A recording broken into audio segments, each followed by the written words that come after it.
Good evening and warm welcome to all sisters. सबका स्वागत है आज के सभा में। Today, I was actually encouraged by reading something from Mark, which I am reading right now these days.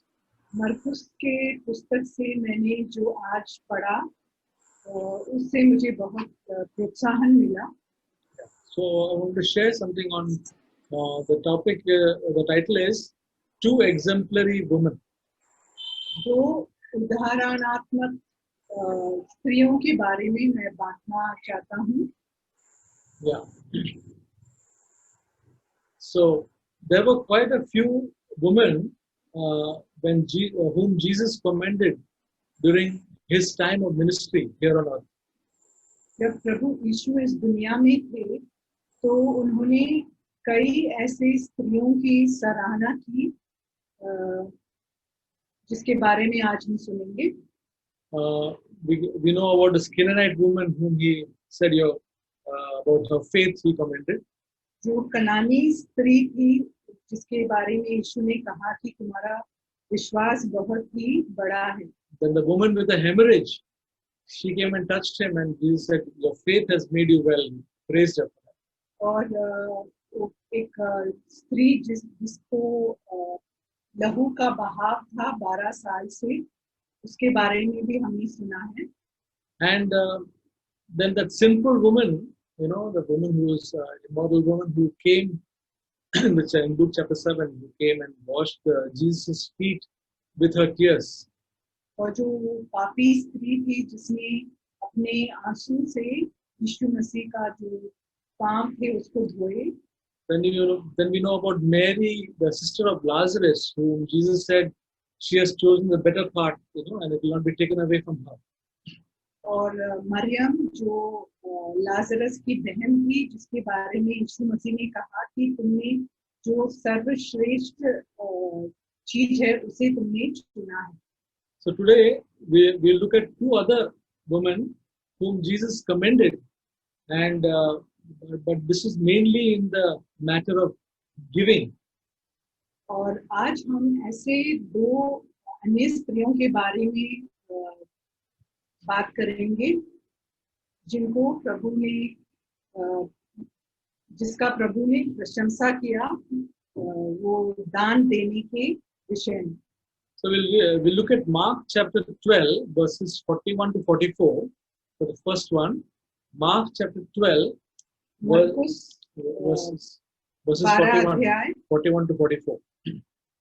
और 41 से 44 तक हम पढ़ेंगे। And here it says, "And he sat down opposite the treasury and began observing how the multitude were putting money into the treasury, and many rich people were putting in large sums, and a poor widow came and put in 2 small copper coins which amount to a cent.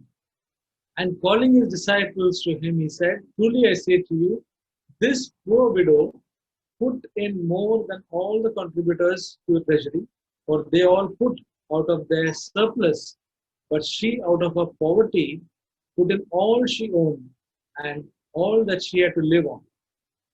मरकुस 12 अध्याय और उसका 41 से 44 तक वह मंदिर के भंडार के सामने बैठकर देख रहा था कि लोग मंदिर के भंडार में किस प्रकार पैसे डालते हैं, और बहुत से धनवानों ने बहुत कुछ डाला। इतने में एक कंगाल विधवा ने आकर 2 दमड़ियां जो एक अधेले के बराबर होती है डाली। तब उसने अपने चेलों को पास बुलाकर उनसे कहा, मैं तुमसे सच कहता हूँ कि मंदिर के भंडार में डालने वालों में से इस कंगाल विधवा ने सबसे बढ़कर डाला, क्योंकि सब ने अपने धन की बढ़ती में से डाला है, परंतु इसने अपनी घटी में से जो कुछ उसका था अर्थात अपनी सारी जीविका डाल दी है। So here we see that Jesus went opposite the treasury and was observing them. हम देखते हैं कि यीशु मसीह वो खजाने के पास बैठे हुए थे और देख रहे थे कि लोग कैसे पैसा डाल रहे हैं उसमें। Normally I've seen that the Pharisees, they're always observing Jesus and the disciples.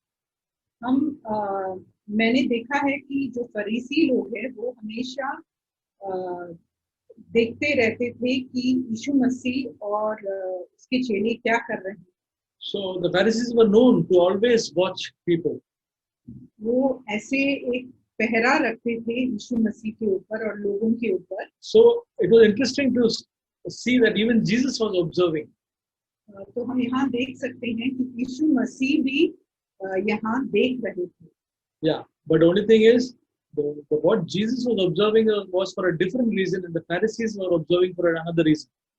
और जिस कारण यीशु देख रहे थे वो एक दूसरा उद्देश्य से वो देख रहे थे। The Pharisees, when they observed, they used to observe to find some fault. जो फरीसी थे वो जब देखते थे वो कुछ गलती ढूंढने के लिए वो देखते थे। And that is something which we should never practice in our own life. तो ये ऐसी बात है जो हमें कभी भी अपने जीवन में प्रायोगिक रूप में नहीं लाना चाहिए। But Jesus was observing to point out some good thing. यीशु इसीलिए देख रहा था कि वो लोगों में कुछ अच्छाई या भलाई देख पाए। So that is something good that we also can follow. ये ऐसी बात है जिस उदाहरण का पीछा हम भी कर सकते हैं। So as I was seeing this widow, and she put 2 cents and all that, I was wondering what is the value of this 2 cents. और हम यहाँ देखते हैं कि जो विधवा है उसने 2 सिक्के डाले और मैं सोच रहा था इसका मतलब क्या है। Yeah, what is the value of a cent? So then I just thought, then it is in the margin it is written that it is equivalent to something of a denarii. वो एक दिनाराय का कुछ प्रतिशत या कुछ भाग है। Okay, so actually in English it is 1/64 of a denarii. We don't need to, but so to calculate this, I put I said let us take it as Indian rupees. Suppose one denarii is equivalent to 1 day's wage. जो एक दिनारे है वो एक दिन की मजदूरी के समान है। Okay, so 1 denarii is equal to 1 day's wage. एक दिन की मजदूरी के समान। So suppose we take in Indian rupees an average daily wage of 1,000 rupees. तो अगर हम जो भारतीय रीति में देखेंगे तो वो 1,000 रुपए हुआ।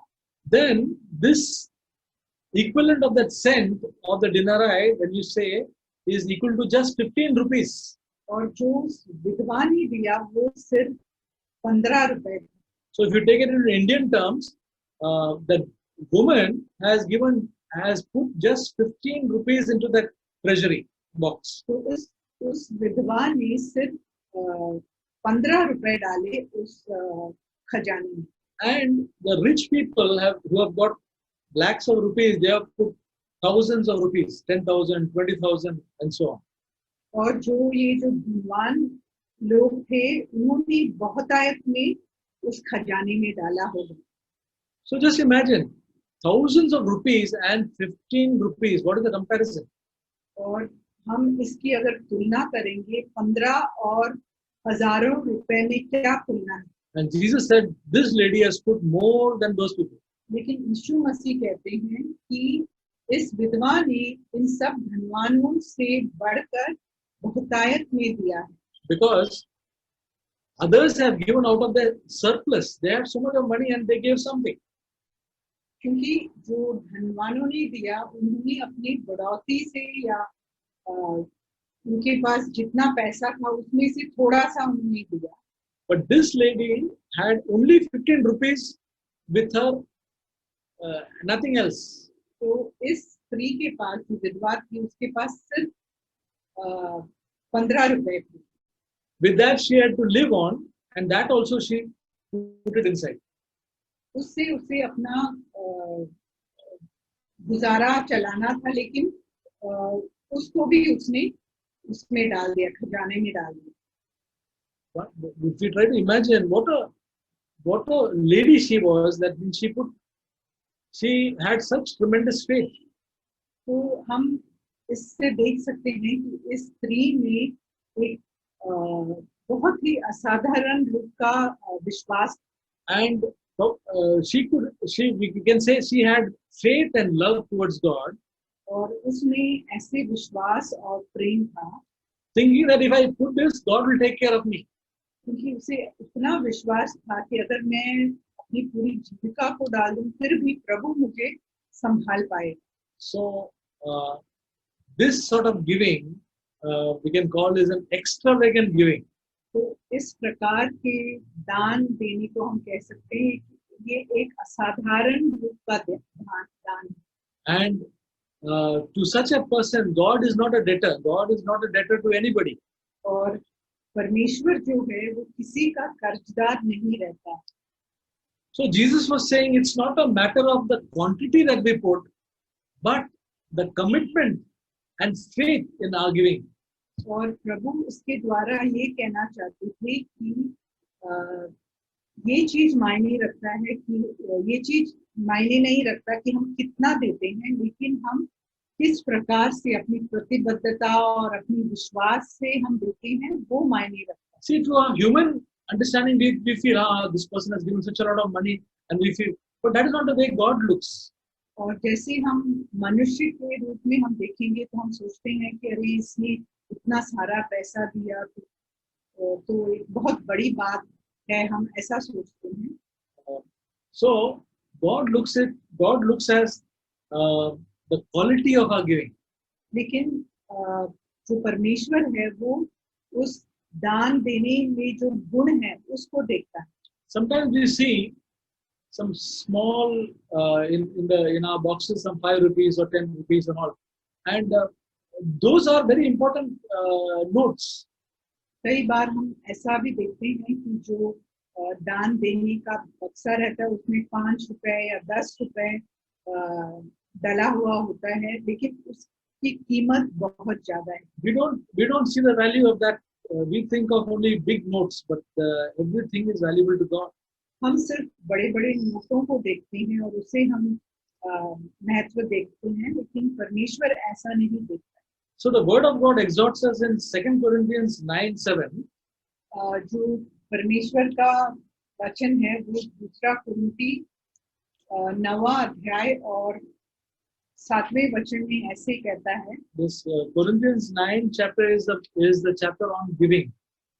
और जो 9वां अध्याय है इसमें दान के बारे में कहा गया है. And it says in verse 7, to give as one has purposed in his heart, हर एक जन जैसा मन में ठाने वैसा ही दान करे, not grudgingly or under compulsion, ना कुड़ के और ना दबाव से, क्योंकि for God loves a cheerful giver. क्योंकि परमेश्वर हर्ष से देने वालों से प्रेम रखता है. So we learn from this example of this lady that that giving is a matter of the heart based on faith. और हम देख सकते हैं कि इस स्त्री के उदाहरण के द्वारा कि जो दान देना वो एक जो हमारे हृदय की बात है जो विश्वास पर आधारित है. This is a wholehearted giving which God has regard for. जो प्रभु हम जो पूरे दिल या मन से देते हैं उस ऐसे दान को वो सम्मान या आदर देते हैं. So it is not the amount of quantity, but it is the amount of from the heart what you want to give. हम दिल से हम कितना चाहते हैं देने को प्रभु के लिए वो मायने रखता है, और ये नहीं कि हमने कितना दिया. And we see that this lady is an example of wholehearted giving and giving her everything. और हम देखते हैं कि ये जो स्त्री वो हमारे लिए एक उदाहरण है कि हमें कैसे परमेश्वर को देना चाहिए. Now we look at then as I was reading Mark chapter 14, I came across another lady. और मरकुस 14 में मैंने एक और स्त्री के बारे में पढ़ा. Here also Jesus commended this lady. और प्रभु ने इस औरत का भी सराहना किया. 14 verse 3 to 9, it speaks about, you can read it in Hindi. मरकुस 14 3 से 9 तक. जब वह बतनिया में शमौन कोड़ी के घर भोजन करने बैठा हुआ था, तब एक स्त्री संगमरमर के पात्र में जटामासी का बहुमूल्य शुद्ध इत्र लेकर आई और पात्र तोड़कर इत्र को उसके सिर पर उंडेला। परंतु कोई कोई अपने मन में रिसियाकर कहने लगे, इस इत्र का क्यों सत्यानाश किया गया, क्योंकि यह इत्र तो 300 दिनार से अधिक मूल्य में बेचा जाकर कंगालों में बांटा जा सकता था। और वे उसको झिड़कने लगे। यीशु ने कहा, उसे छोड़ दो, उसे क्यों सताते हो, उसने तो मेरे साथ भलाई की। कंगाल तुम्हारे साथ सदा रहते हैं और तुम जब चाहो तब उनसे भलाई कर सकते हो, पर मैं तुम्हारे साथ सदा ना रहूंगा। जो कुछ वह कर सकी उसने किया। उसने मेरे गाड़े जाने की तैयारी में पहले से मेरी देह पर इत्र मला है। मैं तुमसे सच कहता हूँ कि सारे जगत में जहाँ कहीं सुसमाचार प्रचार किया जाएगा, वहाँ उसके इस काम की चर्चा भी उसके स्मरण में की जाएगी। So here was an incident where Jesus went to a place called Bethany, to the house of Simon the leper. हम यहाँ देखते हैं एक ऐसी घटना जहाँ यीशु मसीह शमौन कोड़ी के घर बतनिया में शमौन कोड़ी के घर में गए And a woman came with a alabaster vial of very costly perfume. और वहाँ एक स्त्री संगमरमर के पात्र में इत्र बहुत ही बहुमूल्य इत्र लेकर वो आई And she broke that vial and she put that perfume on the head of Jesus. और उसने उस पात्र को तोड़कर इत्र को यीशु मसीह के सिर पर उंडेला। So when that was done,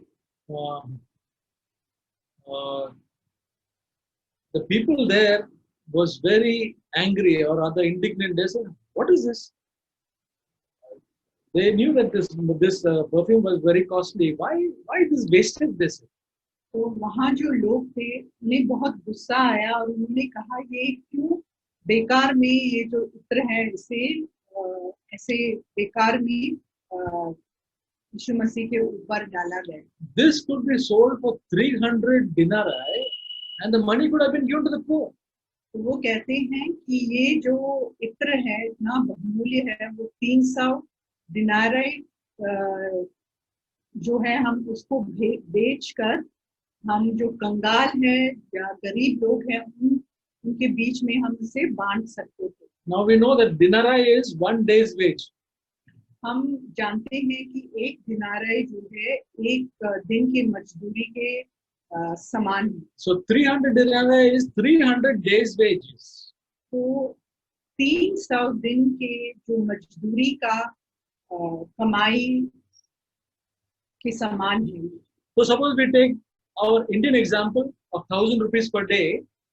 तो अगर हम जो भारतीय रुपए के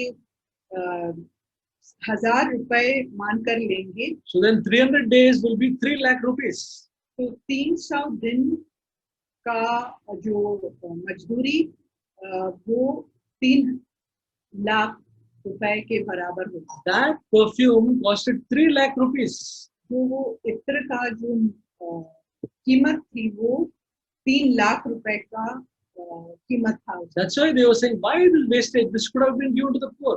तो इसीलिए वो लोग बोल रहे थे कि ये क्यों इसका सत्यानाश किया गया और ये जो पैसा था ये कंगालों को दिया जाता। And so they were scolding that lady. तो वो उस स्त्री को डांट रहे थे। So Jesus said, leave her alone, don't bother her. तो यीशु मसीह ने कहा कि उसे छोड़ दो, उसे क्यों सताते हो? She has done a good work. उसने तो मेरे साथ भलाई की है। The poor you always have, but you do not have me always. कंगाल तुम्हारे साथ सदा रहते हैं और तुम जब चाहो तब उनसे भलाई कर सकते हो। She said, he said that she has prepared me for the burial, my burial. और प्रभु ने कहा उसने मेरे गाड़े जाने की तैयारी में पहले से मेरी देह पर इत्र मला है। This was a confirmation to Jesus for God's will in his life. और इस घटना ने यीशु मसीह के दिल में ऐसा पक्का विश्वास दिलाया कि उन्हें क्रूस की ही रास्ता चुनना चाहिए। And so he could understand that this is God's will, and so he appreciated her.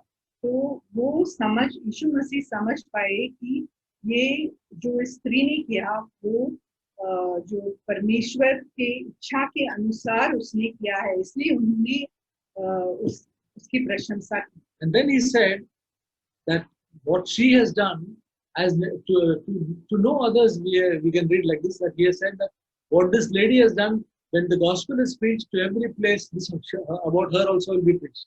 तो और हम देखते हैं कि प्रभु यीशु ने ऐसे किसी और के बारे में नहीं कहा, लेकिन इस स्त्री के बारे में उन्होंने कहा कि जहां भी सुसमाचार का प्रचार किया जाएगा वहां उसके इस काम की चर्चा भी उसके स्मरण में की जाएगी. So here we see that this Jesus appreciated that poor widow for giving that 15 rupees. हम देखते हैं प्रभु ने उस विधवा का प्रशंसा किया जिसने 15 रुपए दिए. So he considered that that quantity is not important. क्योंकि उन्हें पता था कि कितना उन्होंने दिया वो मायने नहीं रखता है. But the heart for which you give is important. लेकिन जो दिल जिस उद्देश्य से उन्होंने दिया वो मायने रखता है. And now he appreciates a large quantity gift, and because even there the heart was fully for it.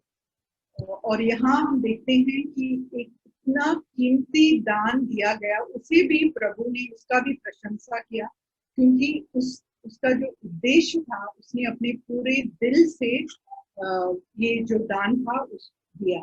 See, in that case, in the case of the poor widow, what people think is that too much money has to be given, that is great important.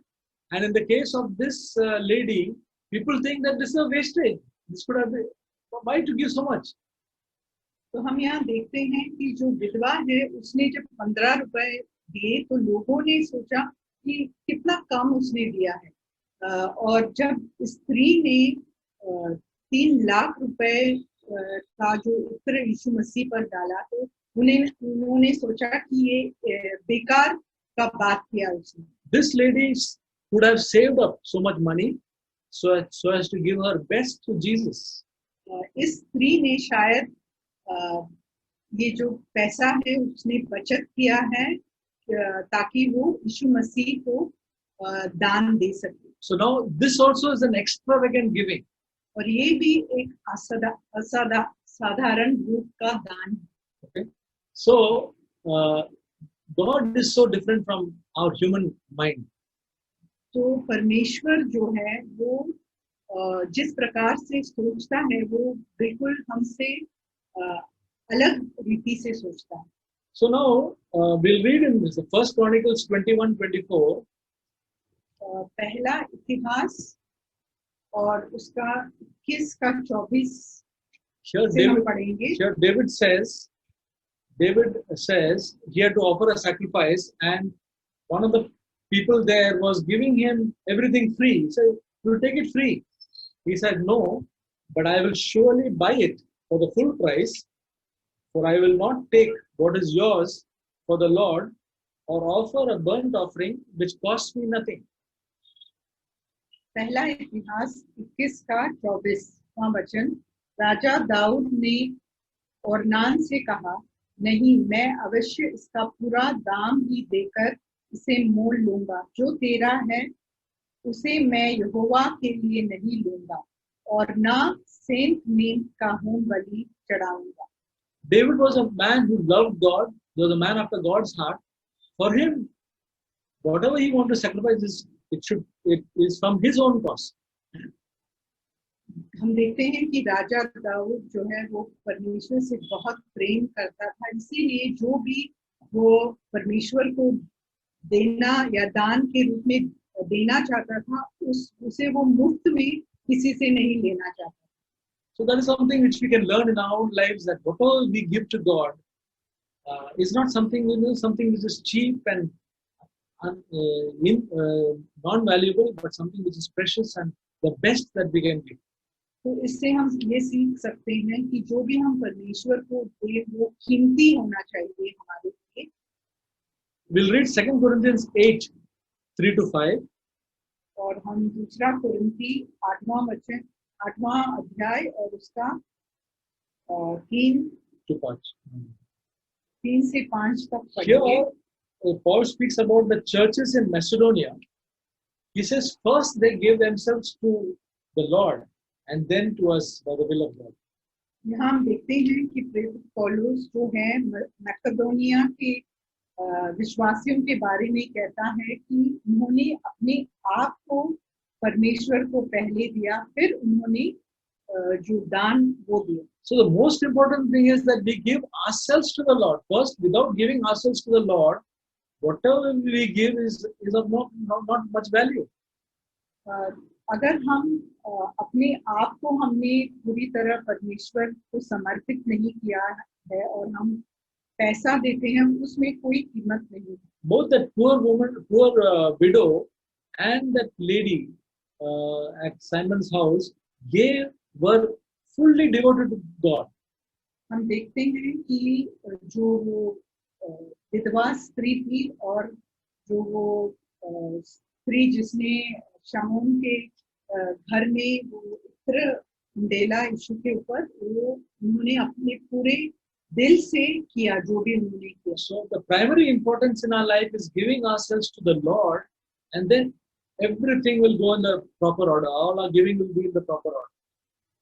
हम देखते हैं कि सबसे महत्वपूर्ण बात यह है कि हम अपने आप को परमेश्वर के हाथों में पहले हम सौंप दें और उसके बाद जो है सारी बातें अपने उचित जगह में आ जाएंगी। So I was encouraged when I just read, chapter 12 and chapter 14 about two women and how Jesus reacted to both of them, two completely different people, and how how Jesus took them. It was a really encouragement to me. तो जब मैंने ये दो स्त्रियों के बारे में पढ़ा मरकुस के अध्याय से के पुस्तक से, तो मुझे बहुत प्रोत्साहन मिला कि यीशु मसीह की प्रतिक्रिया को देखकर कि वो किस तरह इन दोनों स्त्रियों के साथ उनकी प्रतिक्रिया थी। I want to learn from the examples of these two people how to become more devoted to God first, and also in my giving to be the way that which God has a regard for. और मुझे ये सीख मिला है कि जैसे इन दोनों स्त्रियों ने अपने आप को पहले समर्पित किया, वैसे ही मैं भी अपने आप को समर्पित करूं और फिर उसके बाद और जो भी देना है वो मैं पूरे मन से पूरे दिल से प्रभु को दान करूं। Yeah, this is what I had to share. Amen. It's open for common sharing. So, brothers and sisters, please feel free to share briefly for 4 to 5 minutes. Whatever I give, it should not be a dead work, but it should be a living work. तो मैंने ये सीखा कि मैं जो भी मैं दान देता हूँ वो एक मरे हुए काम की तरह नहीं होना चाहिए, परंतु वो एक बहुत ही अच्छे और दिल से होना चाहिए। We can see in that poor woman and that other woman who gave, who anointed Jesus with perfume. We can see that their heart was filled with love, and out of that abundance of love, they could love to the Lord, they could give to the Lord. तो जो दो औरतों का उदाहरण हमने आज सुना, दोनों ही परमेश्वर से, प्रभु यीशु से इतना प्रेम करती थी और उन्होंने जो कुछ भी किया, उनके जो मन में यीशु के लिए जो प्यार था और जो उदारता थी, उन्होंने उससे वो काम किया, उससे वो चीजें किया। When we read Matthew chapter 6, we can see that when you give alms or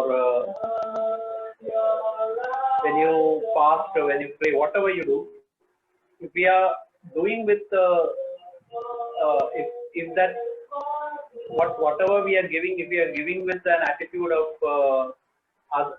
the others should know that, or others should appreciate me, others should tell good of me, I mean that becomes a dead work. God has got no value for that.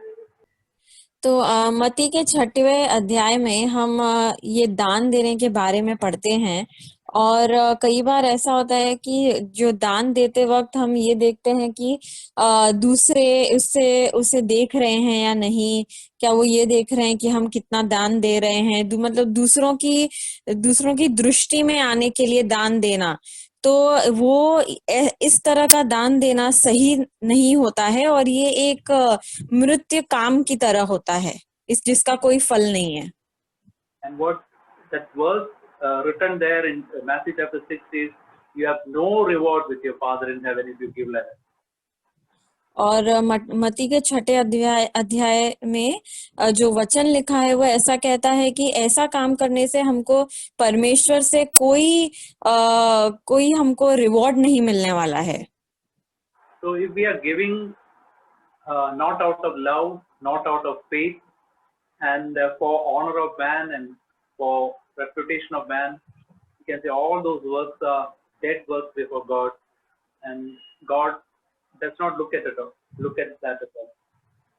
तो अगर हम जो भी दान देना है, अगर हम वो बिना विश्वास के, बिना प्रेम के अगर करते हैं और सिर्फ इसलिए करते हैं ताकि हमको लोगों का आदर और सम्मान मिले, तो ऐसा काम का कोई परमेश्वर के आंख के आगे इसका कोई महत्व नहीं है। We can hear some people saying like this, like if you give in abundance, God will give you back in abundance.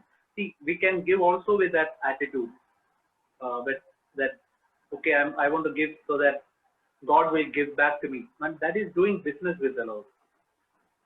हम कई बार ऐसे सुनते हैं लोगों को बोलते हुए कि अगर हम परमेश्वर को ज्यादा देंगे तो वो परमेश्वर भी हमको रिटर्न में ज्यादा देंगे। तो ये अगर हम ये स्वभाव और ये मन से अगर हम परमेश्वर को देते हैं, मतलब हम परमेश्वर के साथ बिजनेस कर रहे हैं। So we read that verse, God loves a cheerful giver. That is what the quality of giving is, what God looks. Am I giving with a cheerful heart and with the love of God? और जैसे कि हम वचन में पढ़ते हैं कि ऐसा लिखा है कि परमेश्वर को जो उत्साहित मन से देता है, परमेश्वर को ऐसे लोग पसंद हैं। God is not looking at how much I give, but God is looking how I give. तो परमेश्वर ये नहीं देखते कि हम कितना दे रहे हैं, बट वो ये देख रहे हैं कि हम किस तरीके से दे रहे हैं, किस मन से दे रहे हैं। You read of that widow, that she was that when all the rich people and all the other people were giving, Jesus was sitting by the side of the money box, and he was looking. It's written there. If you read that portion, how people are giving, not how much they are giving, how people are giving.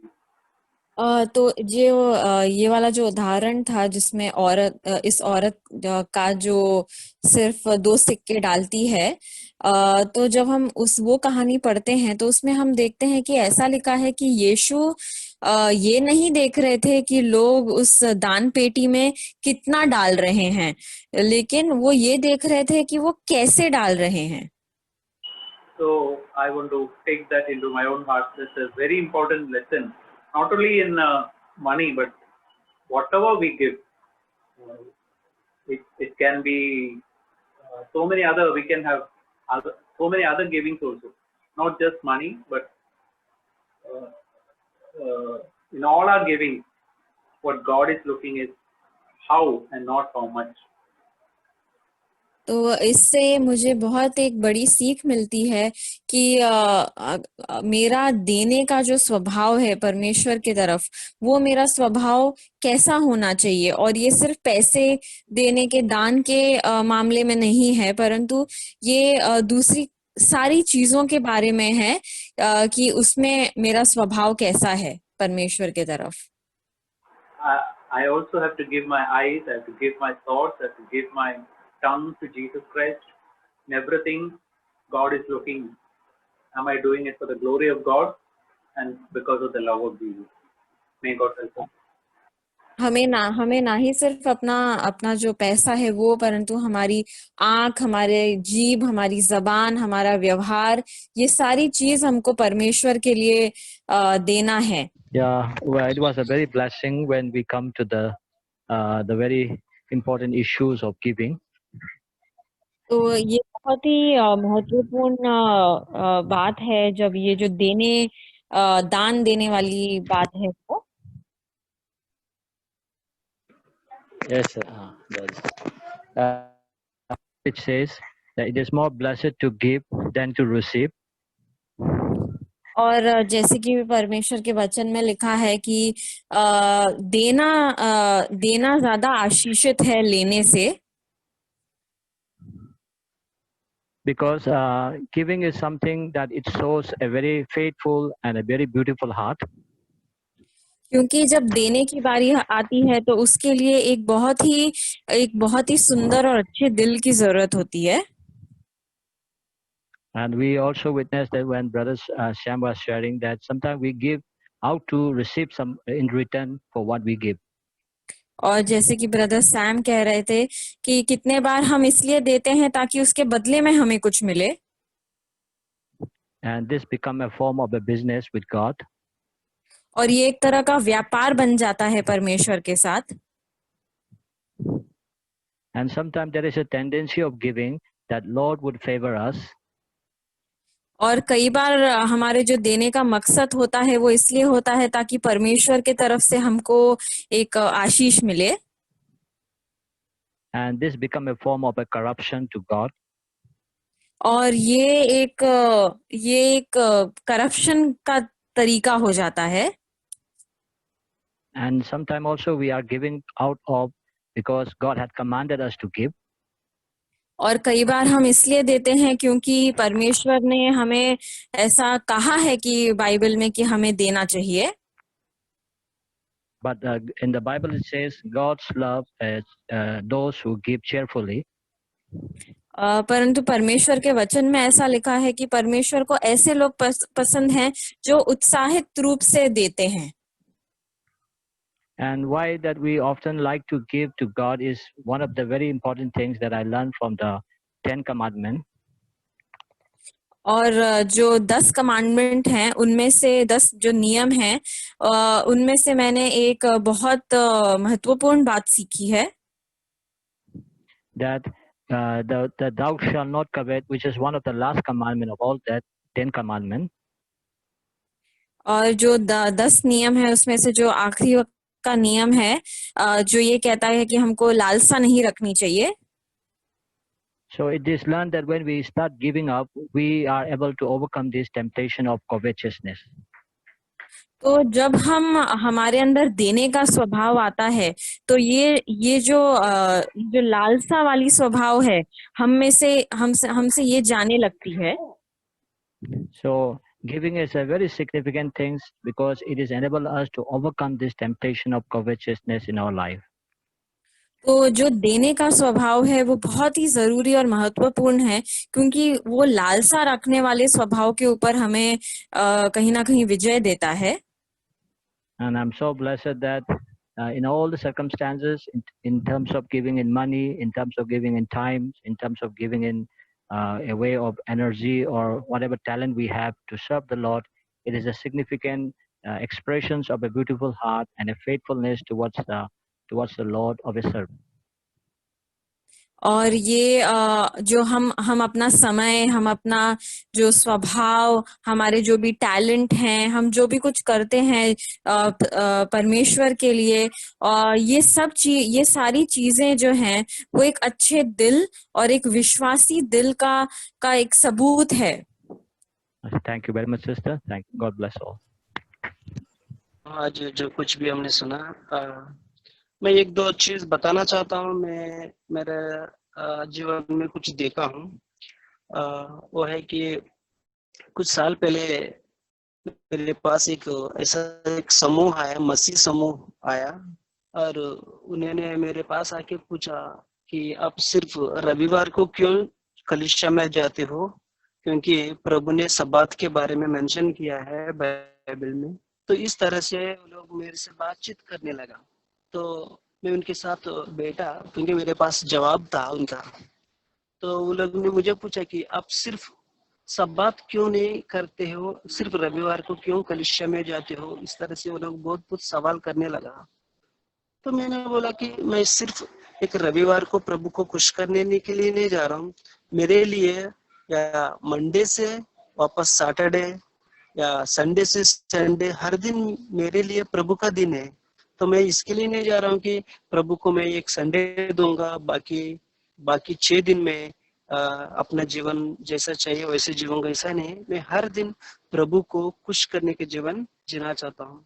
तो जरूरी नहीं है कि मुझे जैसे कि brother Matthew ने lady के बारे में बात किया कि वो जिस तरह प्रभु को दिया है, वो जितना दिया वो खास बात नहीं है, लेकिन उसने जिस तरह दिल रखकर प्रभु को दिया वो प्रभु उसकी याद रखते हैं।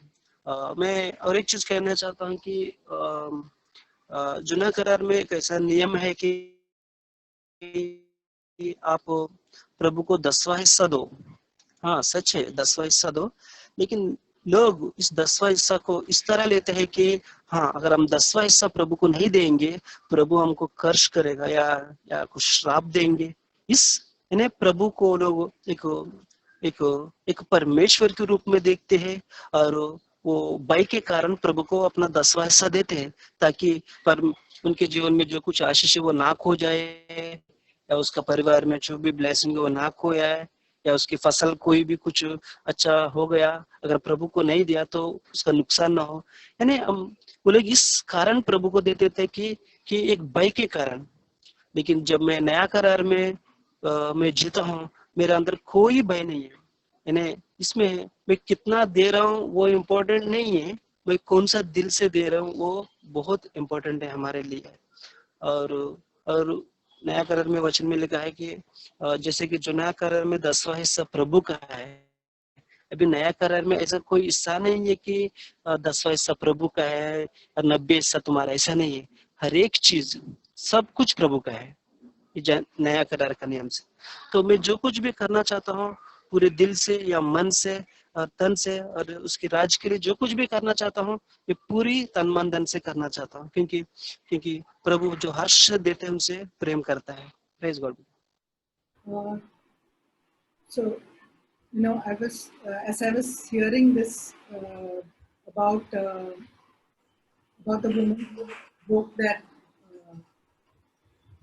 Sister Niyati, can you translate into Hindi, please? Yes, brother. Mark 13, and we read that how that lady, she alabaster box, she broke it and poured it on Jesus, and how all the people were grumbling about it.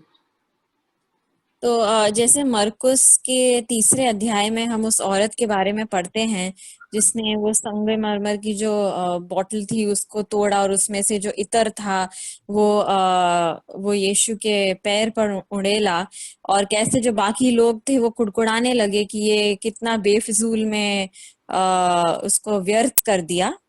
We can see the same thing mentioned in John chapter 12 and verse 3 onwards.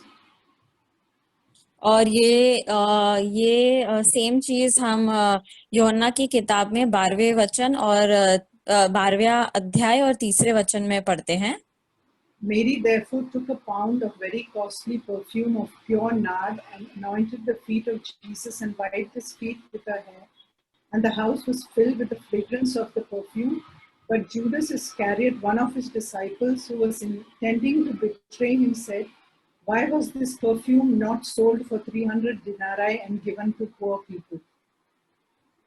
तब मरियम ने जटामासी का आध सैर बहुमूल्य इत्र लेकर यीशु के पांव पर डाला और अपने बालों से उसके पांव पोंछे और इत्र की सुगंध से घर सुगंधित हो गया। परंतु उसके चेलों में से यहूदा इस्कारियोत तो नाम का चेला जो उसे पकड़वाने वाला पर था, कहने लगा, यह इत्र 300 दिनार में बेचकर कंगालों को क्यों न दिया गया। And verse 6 also, now he said this not because he was concerned about the poor, but because he was a thief, and as he had the money box, he used to pilfer what was put into it. और छठवें वचन में हम ऐसे पढ़ते हैं कि उसने यह बात इसलिए ना कही कि उसे कंगालों की चिंता थी, परंतु इसलिए कि वह चोर था और उसके पास उनकी थैली रहती थी और उसमें जो कुछ डाला जाता था वह निकाल लेता था. So we see here that Judas Iscariot, though he was with Jesus for 3.5 years, he was his disciple, he was moving around with him, but we see that he never understood who Jesus was.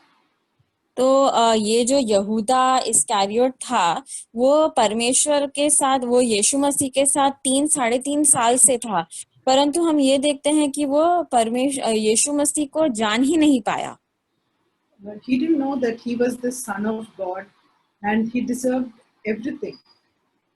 वो ये नहीं जान सका और पहचान सका कि यीशु मसीह परमेश्वर, प्रभु परमेश्वर के बेटे हैं और वो हर चीज के हकदार हैं. And I was reminded of what Jesus said, that where your treasure is, there your heart will be also. और मुझे इसी वक्त एक दूसरे वचन का भी ध्यान आया जिसमें ऐसा लिखा है कि जहां हमारा मन वही रहेगा जहां हमारा धन है. So his heart was in the money. He was, he despised what this lady did for Jesus because he loved money, and Jesus said that you cannot serve two masters. You will either hold to one and you will despise the other. तो ये जो यहूदा Iscariot था, इसका जो मन था वो धन के तरफ था, इसलिए वो इस औरत की प्रशंसा ही नहीं कर पाया या वो देख ही नहीं पाया कि वो यीशु के लिए क्या कर रही थी. और जिस तरह से एक और जगह वचन में ऐसा लिखा हुआ है कि कोई भी जो नौकर होता है वो दो मालिक की आज्ञा नहीं मान सकता है. We see in James where it said that purify your hearts, you double mind. और जेम्स की जो किताब है उसमें ऐसा लिखा हुआ है कि वो जेम्स ऐसा कहता है कि अपने आप को पवित्र करो जो दोगलेपन में लोग हैं उनको. Because Jesus, he deserves that full affection, like how in the 10 Commandments it is said, you shall love the Lord your God with all your heart, with all your mind, with all your strength. He deserves that, everything of us. And if we are double-minded, God is asking us to purify our hearts and to realize the worth of Jesus, that he deserves everything. तो यीशु मसीह जो है वो हमारे जीवन में और हर चीज पर हक रखते हैं, हमारे हर चीज पे के वो हकदार हैं. और इसीलिए याकूब की किताब में ऐसा लिखा हुआ है कि जो भी लोग दोगले हैं उनको अपने आप को पवित्र करना है, ताकि यीशु का जिन जिन चीजों पे अधिकार है वो उनकी अधिकारिता उस पे आए. Also, I was thinking of another thing that Jesus told in Matthew 15, where it says that, Jesus is saying that you are people who keep the commandments and the traditions of men, but you are not keeping God's laws. और एक और बात है जो मत्ती के 15वें अध्याय में है, जहाँ यीशु मसीह कहते हैं लोगों से कि तुम जो लिखित नियम हैं उनको तो रखते हो, परंतु जो प्रभु जो तुमसे नियम रखवाना चाहते हैं तुम उनको तो बिल्कुल नहीं रखते. So, many times it's easy to give to God, but to give to other people is more difficult. तो कई बार परमेश्वर को देना आसान होता है, पर दूसरे लोगों को देना बहुत मुश्किल होता है. Jesus said, inasmuch as you have done to the least of these my brethren, you have done to me. तो यीशु ने ऐसा भी कहा है कि तुम जितना कम से कम मेरे चेलों के लिए करते हो और मेरे लोगों के लिए करते हो, उतना तुमने मेरे लिए किया है. We see in Matthew 15 where the Lord says in the 15 and verse 4 onwards, I would like to read. It says, "For God said, honor your father and mother, and he who speaks evil of father or mother, let him be put to death. But you say, whoever shall say to his father or mother, anything of mine you might have been helped by has been given to God. He is not to honor his father or his mother, and thus you invalidate the word of God for the sake of your tradition." तो मती का 15वां अध्याय उसके चौथे वचन से हम पढ़ते हैं, ऐसा लिखा है, क्योंकि परमेश्वर ने कहा था कि अपने पिता और अपनी माता का आदर करना, और जो कोई पिता या माता को बुरा कहे वह मार डाला जाए। पर तुम कहते हो कि यदि कोई अपने पिता या माता से कहे कि जो कुछ तुझे मुझसे लाभ पहुंच सकता था वह परमेश्वर को भेंट चढ़ाई जा चुकी है, तो वह अपने पिता का आदर न करे, सो तुमसे अपनी रीतों के कारण परमेश्वर का वचन टाल दिया। So we see that giving also involves giving to those who are his children.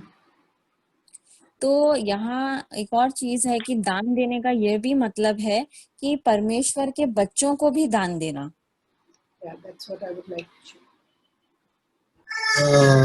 Even जब मैं देखा कि जो चर्च में हमें जो रिस्पॉन्सिबल मुझे मिला था, जब हम ऑफरिंग बॉक्स खोलते थे तो कुछ लोग 5 रुपया मैं देखता था, कभी 10 रुपीज। तो मैं सोचता था कि लोग इतने ऐसा कम क्यों डालते हैं। और मैं एक तरफ से मैं ऐसा लग रहा था कि अभी मैं जब ब्रदर मैथ्यू शेयरिंग कर रहा था, जब भी मुझे ऐसा एहसास हो रहा था कि मैं वो चीज को डिस्पाइस किया, मैंने वो चीज को छोटा समझा। बट जब ब्रदर मैथ्यू ये बोल रहा था कि परमेश्वर के नजर में कितना देना, कितना ज्यादा देना और कितना कम देना इम्पोर्टेंट नहीं है, बट हम किस तरह से दे रहे ये बहुत इम्पोर्टेंट रखता है। तो वही मुझे रियलाइज हो रहा था खुद के लिए। मैं प्रभु से मैं माफी मांग रहा था, Lord I am sorry.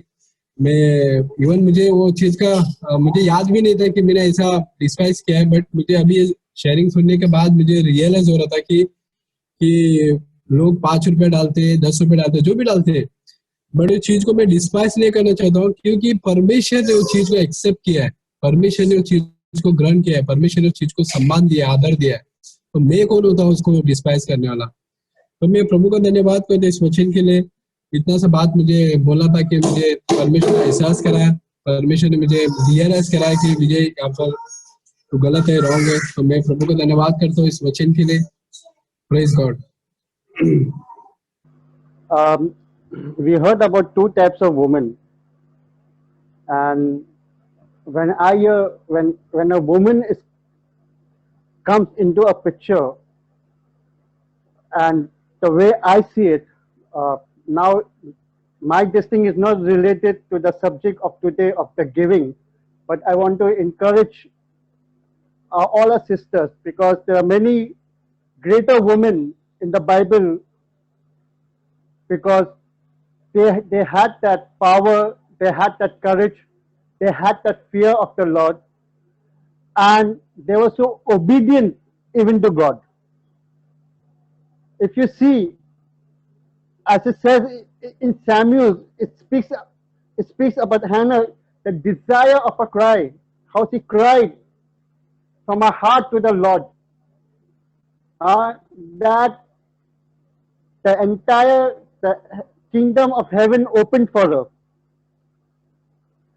And because of that cry, she heard the cry, God heard the cry, she was blessed with Samuel, but she sacrificed Samuel for the kingdom of God, who became the best prophet and the priest.